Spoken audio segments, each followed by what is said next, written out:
Hello guys, welcome to my YouTube channel. तो guys, आज के इस वीडियो में अपन IMG टैग के बारे में देखने वाले हैं। IMG टैग यानी कि इमेज टैग, जिसका कि यूज़ करके आप अपने वेब पेज में इमेजेस का भी इस्तेमाल कर सकते हैं। तो चलिए चलते हैं अपन अपने VS कोड की तरफ। मैं ये सब अलग कर देता हूँ। अब गाइस, जैसे कि आप देख सकते हो कि मैंने यहाँ पर टेस्ट फोल्डर के अंदर एक इमेज नाम का फोल्डर बना लिया है और इस इमेज फोल्डर में मैंने एक इमेज सेव करके रखी है। अब अपन इस इमेज को अपने वेब पेज में IMG टैग के थ्रू लाने वाले हैं। तो कैसे करते हैं वो चलिए देखते हैं। तो अपने बॉडी टैग के अंदर IMG लिखिए, एंटर प्रेस कीजिए, तो ये ऑटो कंप्लीट हो गया है। अब यहाँ पर पहला एट्रीब्यूट लिखा हुआ है SRC, जिसका मतलब होता है सोर्स। यहाँ पर अपन उस इमेज का सोर्स लिखते हैं जिस इमेज को अपन को अपने वेब पेज में लेके आना है।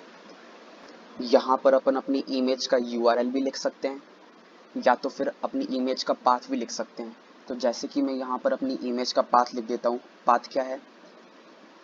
इमेज फोल्डर के अंदर tree.jpg फाइल। तो ये रहा अपनी इमेज का पाथ। अब ये ऑल्ट एट्रीब्यूट क्या है? अब मान लीजिए कि मैंने अपने फोल्डर से इस इमेज को डिलीट कर दिया, तो इस पर्टिकुलर पाथ पर तो इमेज अवेलेबल है नहीं, तो ब्राउज़र अपने वेब पेज में क्या दिखाएगा? तो उस केस में जब इमेज अनअवेलेबल है, तो अगर मैं ऑल्ट एट्रीब्यूट के अंदर कुछ लिख देता हूँ तो वो चीज़ अपने वेब पेज में शो हो जाएगी। तो मान लीजिए मैं यहाँ पर लिख देता हूँ ब्यूटीफुल ट्री। तो अब अगर मैं अपनी इमेज को डिलीट कर देता हूँ तो इस पाथ पर इमेज अनअवेलेबल रहेगी, तो उस केस में अपन को ये चीज़ लिखी हुई मिलेगी। तो चलिए सबसे पहले देखते हैं कि इमेज अपने वेब पेज में कैसी दिखती है। तो यहाँ पर अपने वेब पेज में इमेज आ चुकी है, जो कि बाय डिफ़ॉल्ट अपने फुल साइज़ में है और ओरिजिनल साइज़ में है, जो कि पूरे वेब पेज को कवर कर रखी है। तो इसका साइज़ अपन CSS प्रॉपर्टीज से चेंज कर सकते हैं।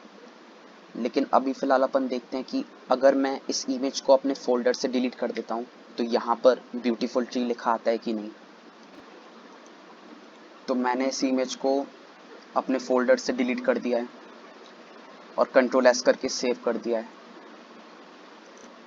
अब इस वेब पेज को अपन रिफ्रेश करते हैं तो देखिए यहाँ पर ब्यूटीफुल ट्री लिखा आ गया है। तो अब देखते हैं कि CSS प्रॉपर्टीज़ का यूज़ करके अपन अपनी इमेज की हाइट और विड्थ को कैसे एडजस्ट कर सकते हैं। तो मैंने वापस से इमेज फोल्डर के अंदर अपनी इमेज को सेव कर दिया है। तो इस इमेज की हाइट और विड्थ को एडजस्ट करने के लिए अपन इस एलिमेंट के अंदर स्टाइल एट्रीब्यूट का यूज़ करेंगे। स्टाइल एट्रीब्यूट का यूज़ करके आप CSS की कोई भी प्रॉपर्टीज़ को किसी भी एलिमेंट में अप्लाई कर सकते हो। तो जैसे कि मैं यहाँ पर STYLE एंटर, तो यहाँ पर स्टाइल एट्रीब्यूट मैंने लिख दिया है। अब इस एट्रीब्यूट के अंदर अपन लिखते हैं विड्थ, जो कि एक CSS की प्रॉपर्टी है।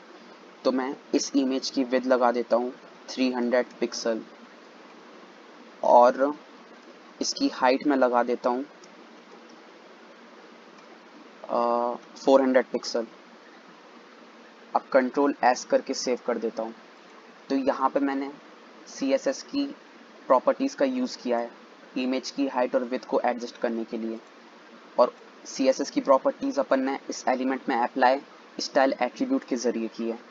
तो मैंने Ctrl+S करके इसको सेव कर दिया है। अब देखते हैं कि इसकी इमेज की हाइट और विड्थ ब्राउज़र में कैसी दिखती है।